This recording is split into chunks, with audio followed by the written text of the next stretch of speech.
Okay, colleagues, thank you so much for joining us mid-morning for this panel on global challenges, looking in particular at the Indian perspective. And we're very fortunate here to be joined by three colleagues from India. Mr.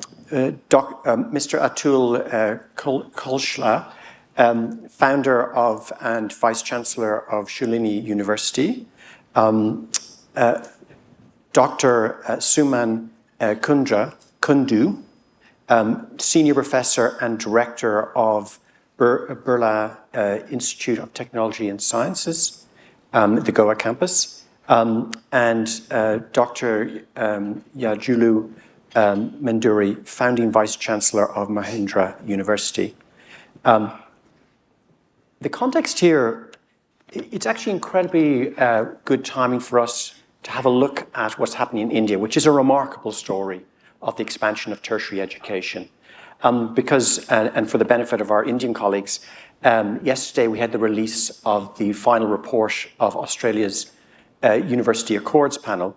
And in that it sets out a vision for a massive expansion of higher education and tertiary education in Australia, a doubling of numbers out to 2050. And that's to meet the future workforce needs of the Australian economy to ensure prosperity and for all in a future Australian economy.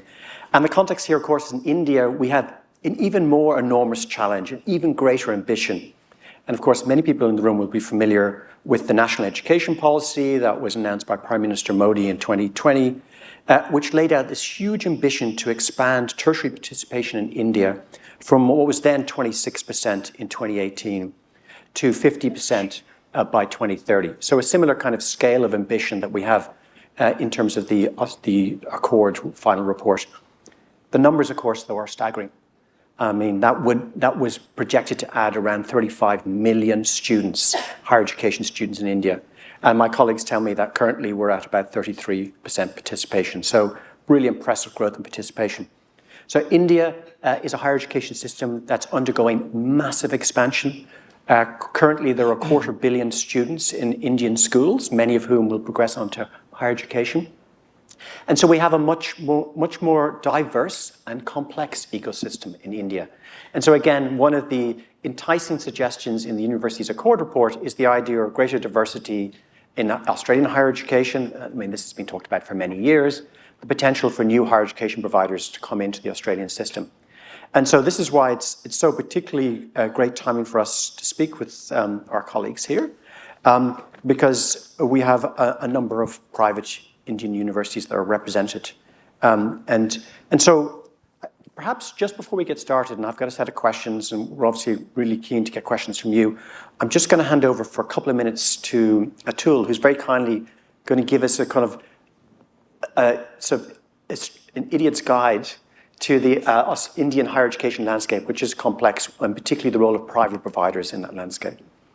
Well, thank you, Theo, and I hope I'm audible. So good morning to everyone. You've given me the tough task, 2 minutes. Okay.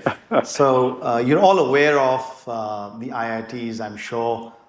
So the Indian education system or the university system started very public, just like you.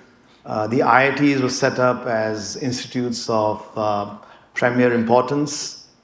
And I think till 15 years ago, we were largely, the tertiary system here was largely public in nature. Around 15 years ago, we started seeing a change. Private players were allowed in education. And I'll just take a second talking about how the legislation works. So education in India is something that we call in the concurrent list, which means tertiary education is controlled both by the central government and the state government. So some universities are formed by the state government and some universities will be formed by the central government. So for example, Shoolini is formed by our state government in Himachal, which is north of India. Pilani is formed by, it's a deemed university formed by the central government. So within private universities, you'll have two different types, but the mandate is the same. There's no difference, whether it's a deemed university or a state private university. Increasingly, the government of India is converging the public system and the private system. So only the ownership is different, But when it comes to regulation, when it comes to the way we operate, when it comes to the facilities that we get from the government or the grants that we get from the government, apart from the fact that they treat us as stepchildren, which is okay for the time being, pretty much the regulation is consistent. I think the new regulations that you're aware of allowing foreign campuses in India is a new regulation. And we are not talking about new universities in India. We're talking about campuses in India, which means you'll be governed by your rules in your motherland or your fatherland as you start setting campuses in the country. So that's sort of the broad landscape of education, how it looks like today. Great. Thank you so much, Atul. So the first kind of question then, building on that for all the panelists, is around what's the driving in motivation and mission, particularly for the founding of new universities, and also in BITS Pilani. I know you've expanded to 5 campuses, so we also see an expansion going on. And so what's driving this for the private institutions? What's driving the establishment as 2 founders here? What motivates you and what's driven you to found these universities? What's the mission at the core of the universities? And perhaps for BITS Pilani also, we could hear a bit about what's behind the logic of the expansion in the campuses, because this is all about growth into the market. And perhaps, if I may, I could start with Dr. Medury. Thank you, Theo, and good afternoon to everybody. I just want to add on what my colleague Atul was saying. The first private university was formed way back in 2002 in the same state in which Atul's university is prevalent, which was the JP campus back near Shimla. So over the last 20 odd years, roughly around 500 private universities have got added on in India.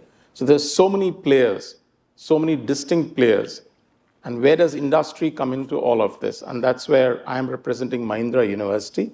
Mahindra, as you know, is an internationally known conglomerate, $23 billion revenue. It has a major presence in vehicles, agri-tech, in the IT arm. Tech Mahindra is very prevalent in Australia. What drives an industry to get into a private university system? And I think this is where the viewpoint of value system, of helping humanity, looking at positive aspects with respect to the planet, etc., creating a legacy where students are able to come in and absorb quality education, which they feel can be provided without any obstacles, any trip-ups happening. That's why. And that's why an industry which is such a big one in India, Mahindra, and so be it Birla, or so be it the Tatas, etc., which you've heard of, gets into higher education. Okay, and this is a way of giving back to humanity, giving back to the country what the industry has been able to achieve so far. So what drives us personally is that the overall system of trying to educate future citizens for and of a better world, okay, trying to multi-skill them with varied interdisciplinary education and looking at entrepreneurship and sustainability, all the various aspects which sort of sink in and tie up with society and humanity at large, you know. Yeah, thank you. And perhaps, Suman, if I may hand over to you. Yeah, thank you. Thank you, Theo, and thank you for this opportunity. I represent a university which is named BITS Pilani, Birla Institute of Technology and Science, and it's the other big conglomerate, the Birlas, with a 65 billion revenue. The motivation has been the same as and as spoken about by my colleague.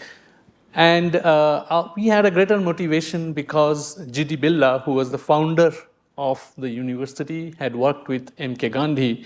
So it was more of nation building at a point of time. It started as a school in 1901, and which grew over time into tertiary education about 60 years back. And as rightly pointed out by my colleague, you know, the involvement of industry was a big aspect in bringing up the university, and I'll speak about how the engagement, how strong the engagement with industry as BITS Pilani has grown over the years. And we have expanded to 5 campuses now to different parts of India, including one in Dubai as well, which was the first offshore campus by any university from India. And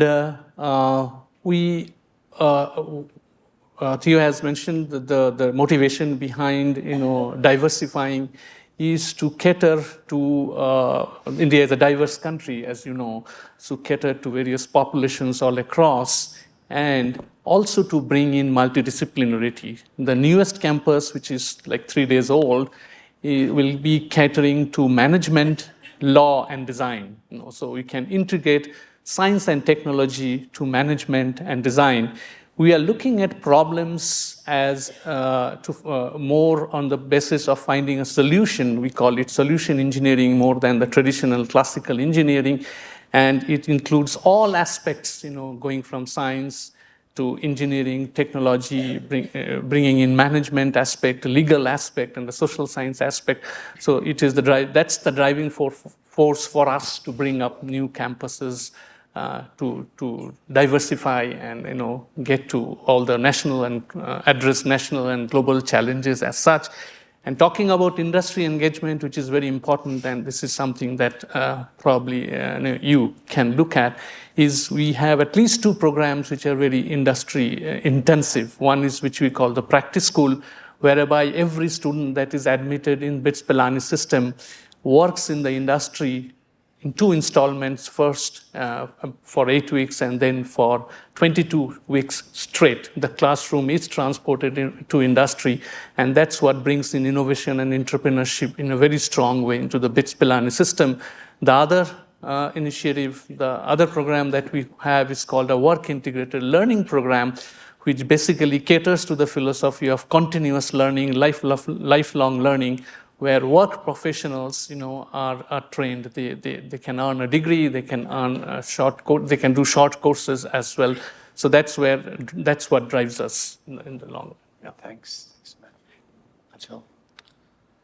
So my answer is a little more pragmatic, Theo. There's a saying by Mark Twain: when your only tool is a hammer, everything looks like a nail.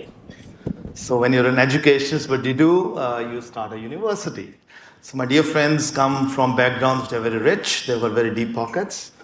So we started Shoolini with $30,000, Australian dollars. That's the difference between the exchange rate.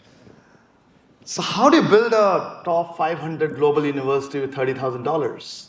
And that's the challenge we took. It's been 15 years, Theo, and I'm very proud to say that in the Times Higher Education, we are now a top 400 global university. In citations and research, we are one of India's leading universities by miles. We are number 1 private university of India in both THE and QS. And the challenge we took was what I call frugality. And I'm going to make a couple of strong statements, don't mind what I'm going to say. I think the university system across the world are probably the worst users of capital. So we destroy capital every day, both from a OPEX perspective or a CAPEX perspective. And the reason is very simple. We are not market driven.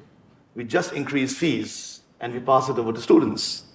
And I think that's a challenge we were trying to solve, saying, can you create a university which is delivering world-class education, that is delivering world-class research, but still does it at price points that are fundamentally different?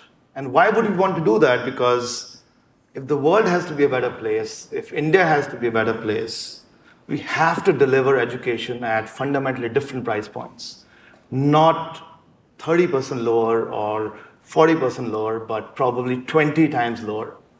So at Shoolini, for example, my average price point is $1,500 a year for a truly high quality education. Some of you might have been on campus at Shoolini. You'll see a very sharp campus. You'll see great faculty.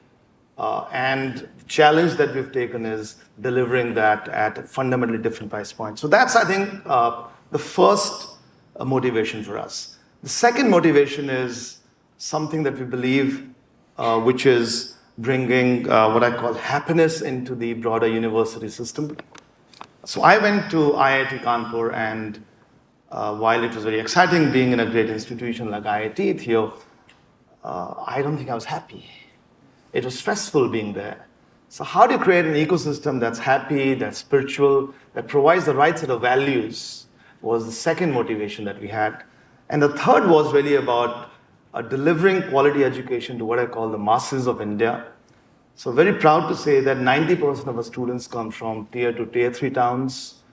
We predominantly work with them on cutting edge areas, starting from biotech, which I think your university also specializes in. We are very deep in tech. We do things like yoga, fundamentally different stuff that most universities don't do. And we'll do, of course, management that keeps our cash registers ringing. So those were the sort of motivations, but at the end of the day, it was our family which said, we want to be in education. We believe we can deliver it from our experiences, and being ambitious, we try to create something which is unique. Thanks, Atul. And it's really interesting because we're at this kind of juncture of all purpose-driven organizations, which all of us work in a purpose-driven sector. I think that's what attracts us. And at the same time, there are business drivers for what we're doing. And I just want to pick up a couple of things that are said here, because this is really interesting. I mean, perhaps the one thing I'm very interested in is the extent to which, I mean, with new universities and, of course, with BITS as well, which is 60 years old, is still relatively new, but, university by some standards. It's kind of what you were saying, Suman, around the integration of work-based learning and the extent to which it's integrated across the entire curriculum. So like most Australian universities, we have work-integrated learning or work-based learning, and we have it in particular courses, and of course in some like health and so forth, it's core to the course. But we are seeking to expand work-integrated learning because we know students, there's huge student demand for it. It prepares our graduates for employment. But there's only a handful of universities that have it integrated as a fundamental approach to all courses. So I guess a question I'd like to invite each of you, but Suman, you've answered already, but the first question is around the extent to which work-based learning, working with industry partners, is core to the entire curriculum of everything, or is it still you're on a journey to, increasing industry involvement and offer those opportunities? And the other question I'm really interested in, which Atul doesn't need to answer because he did, but then I'll pose to Yaj and to Suman, is the price point. Price point is really interesting. So one of the I think the really important themes in the university's accord is it calls out affordability and how students are graduating in Australia with great debt, and because of how we index their loans, they're racking up huge debts actually. And if they're on placements, then we have placement poverty where students have to basically fund their own placements. So I think affordability in the Australian system is a massive problem actually that we should all be concerned about. And Atul, I was really struck by what you were saying. Price point is both a business decision, but it's also an ethical decision about having affordable education for a very young country where people only have limited amounts of capital and you need to support them in their future careers. So the two questions there around the extent to which work-based learning and work with industry is across the entire curriculum, and the question of how you set the price point. And some of you have answered those questions already. But if I can come back to Raj, please, and maybe invite you to reflect on what you'd like to reflect there. Let me start off with the price point point of it, because after all, it's the business model which comes into play. Being a private university campus, and also with the condition that it's a not-for-profit area one has got into, what do we do? Okay, so the point of view is that Mahindra University is less than 4 years old. Okay, universities we set up 10, 15, 20 years back had less of this thing in setting infrastructure. Nowadays, the costs have gone up so much. Okay, but the price point, we always will put it at above the average level, and then provide a scholarship scheme for the meritorious come mean students. Those who are not able to afford it, we start giving out scholarships. Could be 100% waiver, could be 50%, could be 25%, depending upon how much the student is able to afford. Okay. Over the last 4 years, we have around 4,000 students now. I've not seen a student expressing a difficulty in the price point which we have tagged on, along with the charges for the residential stay on campus, etc. Okay, and we do feel, from a business viewpoint, that we have reached a break-even stage where we're starting to show positive surpluses. But surpluses have to be plowed back into the system. You can't announce a credit note or anything like that. You can't do that. You can't announce earning per shares, not allowed, not for profit. Okay, but this is possible because the industry is plowing in what's called corporate social responsibility funds into setting up of the campus. In India, every organization which is operating has to devote around 2% of its overall revenue to what's called CSR, corporate social responsibility, where they look at areas where they can take up, which are categorized under the social aspect. Health is there, education is there, and there are always so many of them which are defined in the Companies Act. And so I have Mahindra and Tech Mahindra, both my supporting partners, call them father and mother, which are able to pump in roughly around 2% of the overall profits which they have generated annually. And that allows us to set up infrastructure, look at getting in quality faculty from overseas, set up state-of-the-art labs, etc. That's made possible by this CSR funding. Okay. When you come back to work integrated learning, we don't have a specific program like BITS has. BITS is famous for it. It's been there for the last 60, 70 years, and it's done it very successfully, that model. Okay. But being supported by an industry, I think it gives the added advantage to my students to go across to the industry. Mahindra is into so many arms. As I said, it's into vehicle production, into agri-tech production, into aerospace now, it's into IT, it's into financial sector. You name the sector, Mahindra is into it already. And so I'm able to send my students to go and spend maybe the final year of their 4-year engineering program. I'm talking about engineering, but even in the management side, they could go and do the final year out there, sort of interning with the industry professionals who are actually looking at state-of-the-art and then are able to pass it on to the student concerned. And I think that's the plus point of an industry-supported university, industry-supported institute in the Indian context, that you have a total tie-in with the industry arm. Of course, we have the bosses sitting on the boards, advising us to look at this sector, look at that area, this specialization. But overall, I think it's the benefit a student gets of actually getting into real-life work situations in the industry. Thank you, Raj. Suman. Yeah, I echo what my colleague has said with regard to a business model. And the other model is the ethical model, that frugality that my Atul, my other colleague, has spoken about. And we have to cater to both these, in a vast, diverse country like India, where you'll have a large set of students who really may not be able to pay fees in a private university. But then we have the government-funded universities where the higher education is subsidized, is close to nothing. So they can get trained there. And then we have others who can afford to an extent and come into private universities. This does not mean that we do not have students who really cannot afford the fees at BITS Pilani come into our system. They do. And there are ways that we ensure that while keeping up the business model. While you spoke about the various kind of universities, we are universities which we do not get a single penny, no revenue from the government system. It's all self-generated.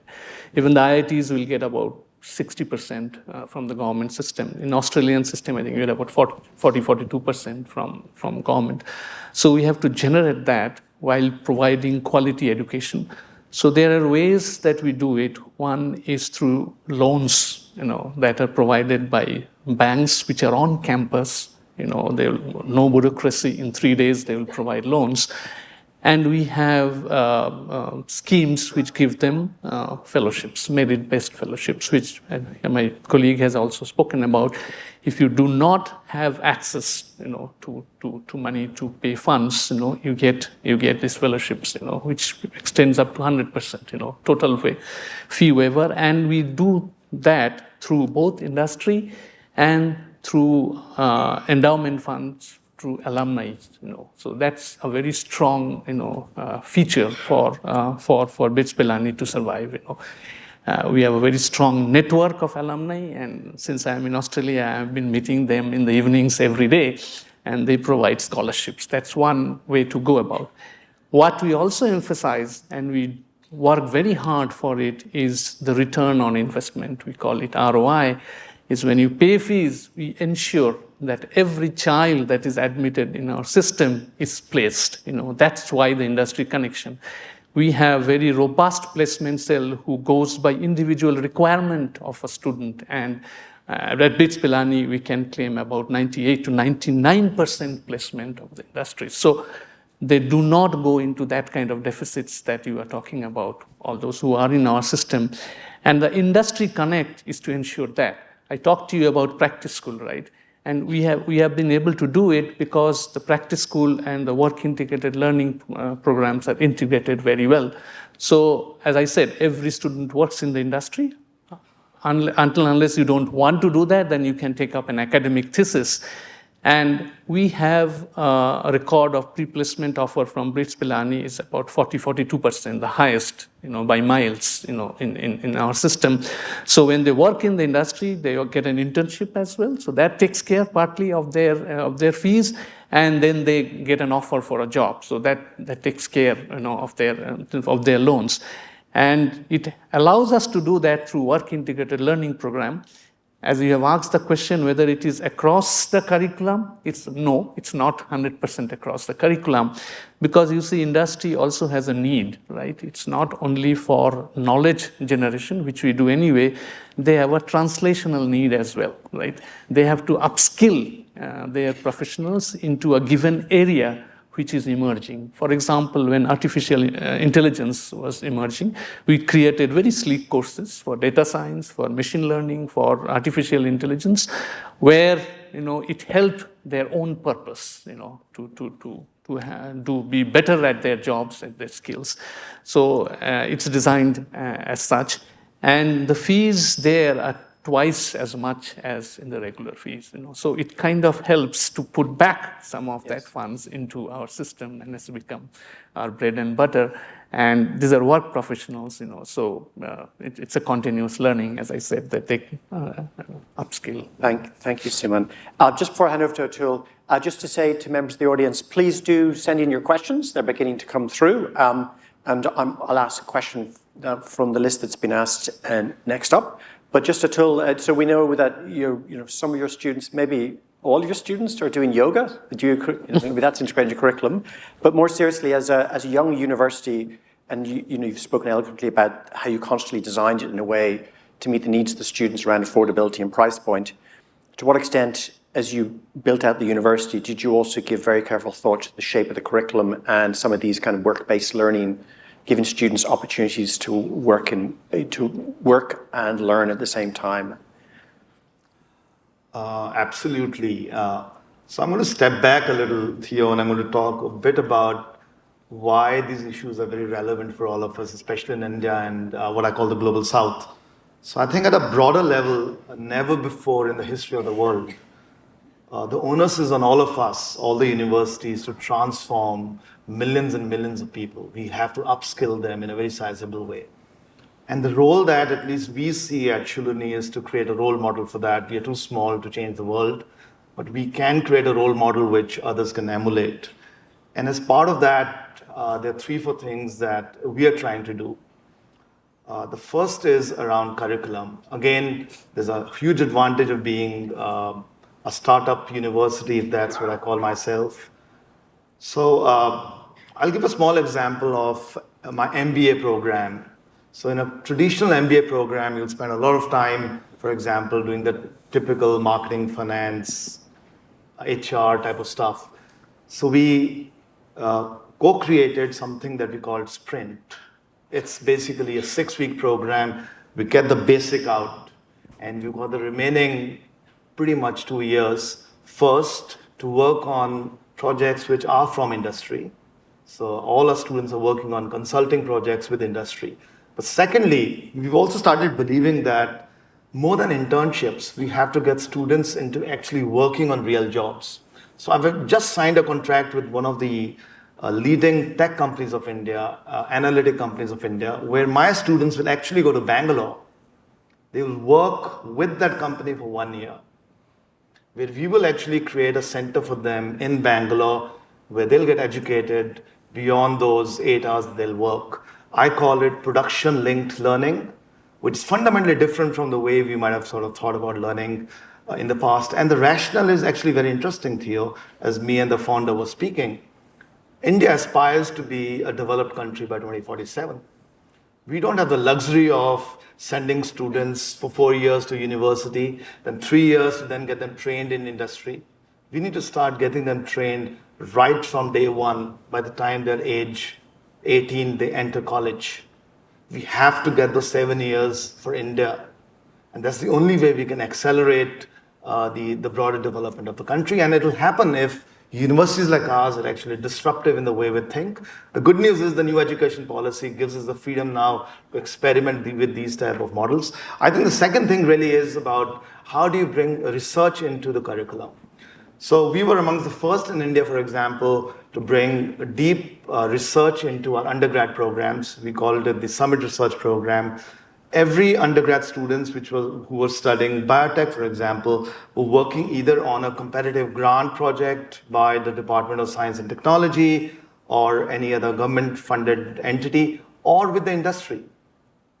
So I'm very, very proud to say that 30% of research output, academic publication output, is actually done by undergrads at Shoolini. And we have among the highest citations in the country. Just indicates how powerful the undergrad population can be. So just don't underestimate the value of or the power of your undergrad student. He or she can actually be the innovator, help them get into build startups. So I'll just give another example over here. During COVID, when all of you were experimenting with online education, we were out there building a tech stack for online education. We've just got a valuation of $50 million for that. And again, undergrad students are building that. So amazing stuff can happen if you give that freedom, accountability, and responsibility to that 18-year-old. I think the future is for people who are 18-year-old. The future CEO is going to be a 25-year-old guy. So why can't they do magic?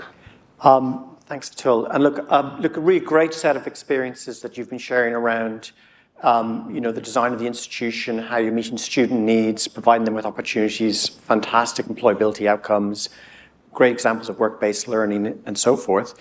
Where questions begin to come through, and one is around research, because here we have private institutions either funded by very large industrial interests, or in the case of Shoolini, a very agile startup university that's just grown spectacularly. And I guess one of the questions that's come through is around research and how you fund research within these business models of these private institutions. So how is research funded within your business models? And beyond that, funded by industry. So to what extent are we getting research that's directly funded by industry? How do you generate the capital that's going to fund research? And how do you create, in terms of the academic workload model, how much time is created for staff to undertake research? So go down the line again, and perhaps I'll start with you, Raj, if I may. I think, let me put it this way, that at Mahindra University, just under 4 years, what we have done is we have kept our teaching loads very low. Teaching loads very low means it does give faculty a lot of time to look at consultancy and look at research. Another thing which we have emphasized a lot is to increase our postgraduate PhD strength. And I'm happy to say over a period of 4 years, we have around 250 PhD scholars on campus, all selected through a competitive mechanism. And we sort of follow the US system of coursework and a qualifying exam. And so then they work with the 100% faculty who are a PhD level. We don't take anybody without a PhD into the university system. It does mean that there has to be a substantial input into funding internal research schemes and also pushing faculty to put in proposals, as my colleague Atul has put up, to be funded by agencies like the Department of Biotechnology, the Department of Science and Technology, or to get into schemes with our partner institutions. We have one major partner institution in France, major partner institution in the US, to work with them in putting in joint proposals for funding from Europe, funding from the USAID schemes, etc. That's why. We do a lot of consultancy for our industry organizations. We do a lot of training programs for organizations which are into hardcore engineering, like Mercedes research side of Mercedes-Benz, or the Murugappan Group, which is on our board. I think this all brings in funding to a certain extent. I can today sit here and say that we've not had a problem as far as research funding goes. We have established some of the highest level state-of-the-art research labs. I'm a private university which within 4 years has a double NVIDIA DGX supercomputing facility on campus, which means the students will not have a computational problem for the next 3 to 4 years as long as they are there. This requires intensity, it requires tenacity, it requires the industry funding us, pushing us to say we are committed. We stand behind you, go ahead and do it. If there is a need, turn around, and then we will look at it, Of course, it doesn't mean that we keep turning back to them every time. It won't work that way. But the amount of commitment, amount of this thing which they are showing behind us, I think allows us to do things which we feel will allow us to become a top university. Yeah. As you rightly pointed out, research is an integral part of education, right? So as I said, in BITS Pilani, we believe in education that is transformative, research that is impactful, and innovation that is disruptive. That's what we have been doing. And you'll know that in Australia already because we have research collaborations with La Trobe, and now we have programs with RMIT, including a undergraduate twinning program, 2+2, 2 years in BITS and 2 years in RMIT, and a very robust PhD programs with a mentor from RMIT and a mentor from BITS. So we are already looking, with very strong, intense collaborations with Australia. So research is a very important aspect. And the faculties, will not be happy, will not be satisfied without a research component along with a teaching component.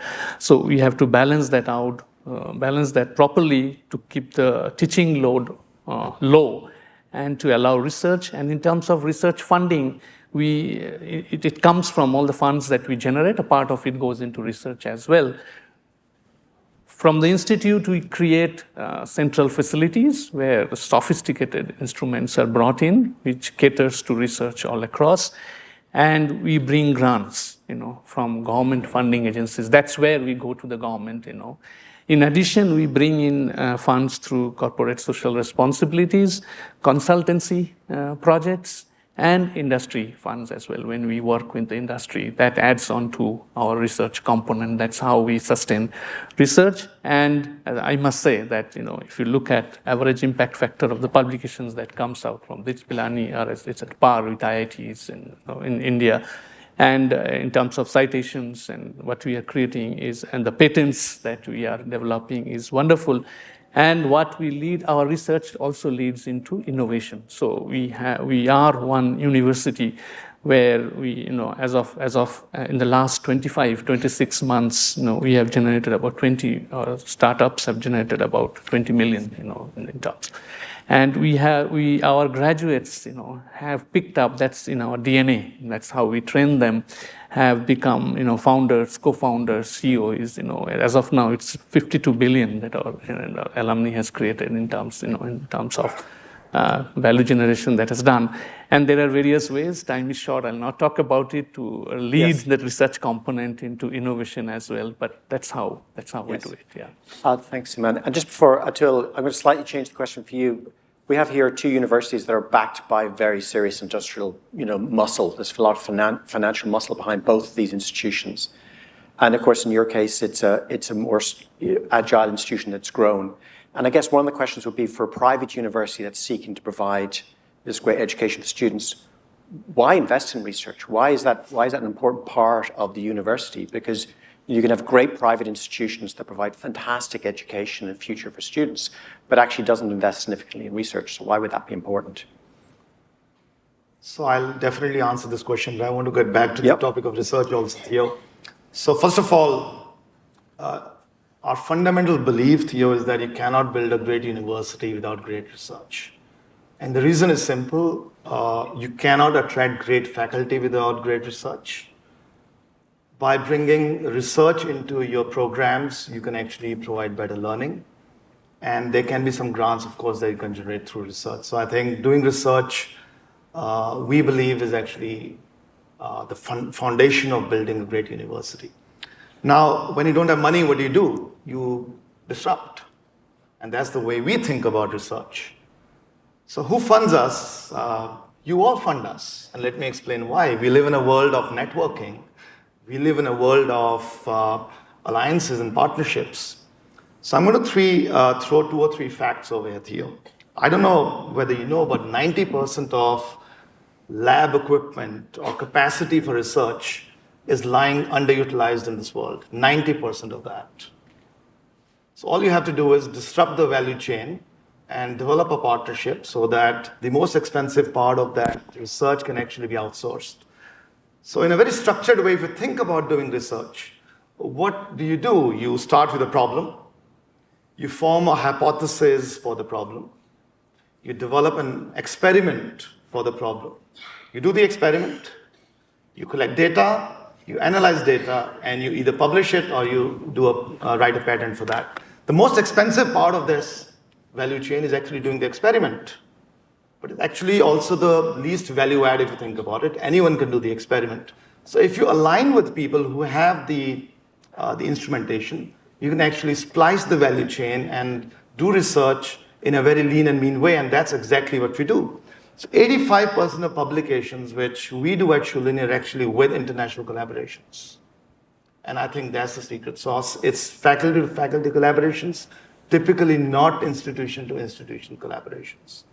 So it's helped us, of course, in rankings. It's helped us in terms of keeping our faculty happy.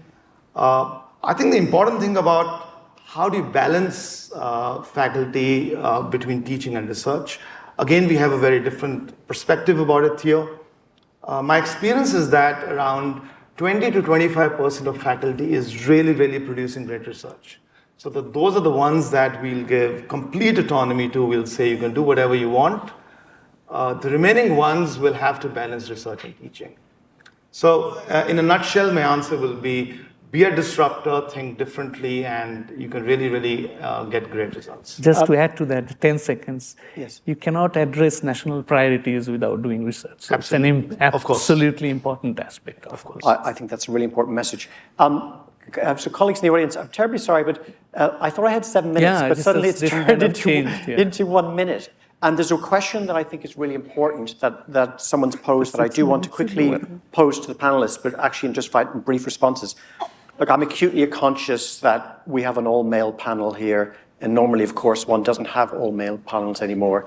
But we also greatly appreciate you visiting Australia and coming to this conference and sharing your perspectives that are very timely. So thank you for that.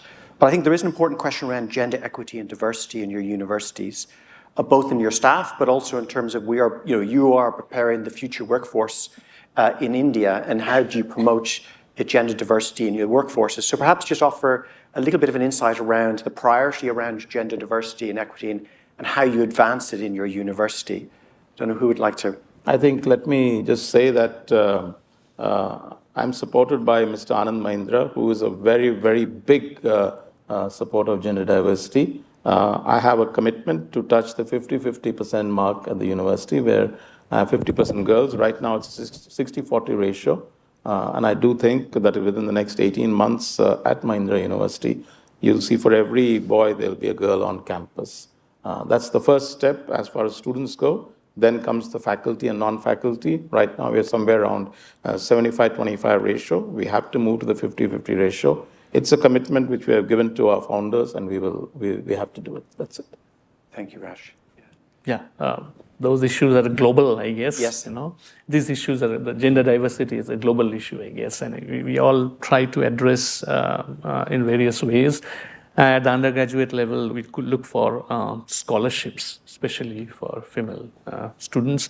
But there are, cases where we are doing good because we have departments where we have a 50-50 gender ratio, Yes. and the PhD levels, we have a 60-40 gender ratio. But we are working on that. Hopefully, it will improve over time. Thank you.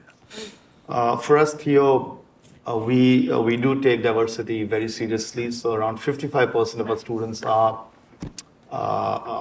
women. I think the challenge is around leadership. So one of the things which I'm working now is that what I've seen is that typically, especially in India, women will slip out of the workforce as they have children, etc. So how do we get them into the leadership positions? I think that's something which is very important to us.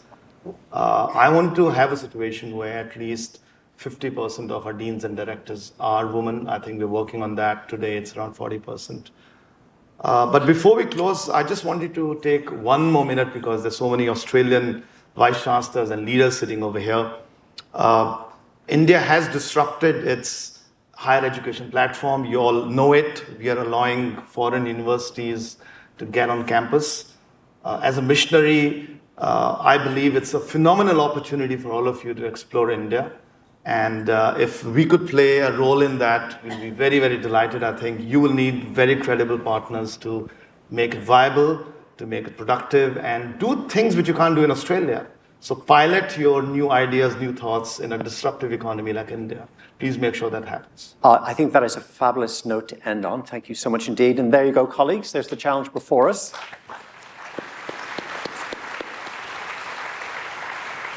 And just to say thank you so much indeed to Dr. Medury, Dr. Suman Kundu, Mr. Atul Khosla, for sharing your perspectives. Thank you for visiting our country as well.